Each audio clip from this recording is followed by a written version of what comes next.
नमस्कार, स्वागत आहे तुमचे आपल्या खोल चर्चा या चॅनलवर। आज पुन्हा एकदा तुमच्यासाठी नवीन विषय घेऊन आम्ही सज्ज झालो आहोत। अयोध्येतील 7000 किलो शिऱ्यासाठी जगातील सर्वात मोठी हनुमान कढई तयार झाली आहे। शेफ विष्णू मनोहरांचा हा उपक्रम आहे। या संबंधी आज आपण खोलवर चर्चा करणार आहोत, त्यासाठी व्हिडिओ शेवटपर्यंत आवर्जून ऐका। अयोध्येत प्रभू श्री रामांच्या मूर्तीची प्राणप्रतिष्ठा येत्या 22 जानेवारीला होणार आहे।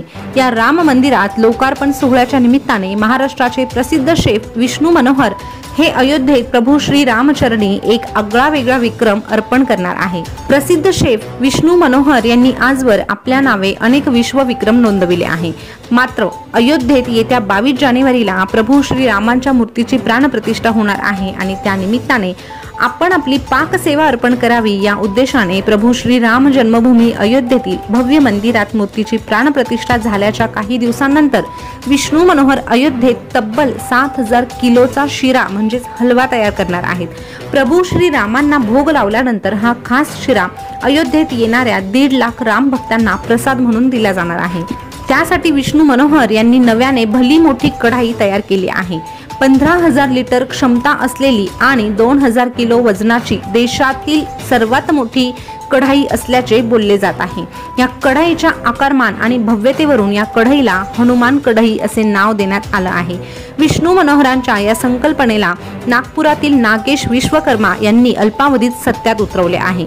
नागपुरातील कोराडी महालक्ष्मी जगदंबा मंदिरात येत्या 22 जानेवारीला प्रभू श्री रामांच्या मूर्तीची प्राणप्रतिष्ठा सोहळ्याच्या निमित्ताने याच कढईत 6000 किलोचा शिरा तयार केला जाणार आहे।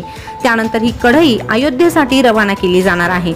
या हनुमान कढईचा व्यास 15 फूट आहे आणि तिची खोली 5 फूट आहे। कढई स्टीलची असून मध्यवर्ती भाग हा लोखंडाचा बनवलेला आहे, जेणेकरून शिरा शिजवताना जळणार नाही। 22 जानेवारीला मुख्य सोहळा असल्याने सर्वसामान्यांना अयोध्येत प्रतिबंध आहे, त्यामुळे 24 ते 26 जानेवारी दरम्यान हे आयोजन करण्यात आल्याचे विष्णू मनोहर म्हणाले। राम हलवा तयार करण्यासाठी आम्हाला जवळजवळ 3 तासांचा कालावधी लागणार आहे। आम्ही सकाळी 6 वाजता हलवा तयार करण्याची प्रक्रिया सुरू करू, त्यानंतर आम्ही त्यातील नैवेद्य म्हणून भगवान श्री रामांना देऊ। मंदिर आणि शहरातील भक्तांमध्ये स्वयंसेवकांमार्फत हा प्रसाद वितरित करण्यात येणार असल्याचेही विष्णू मनोहर यांनी सांगितले आहे।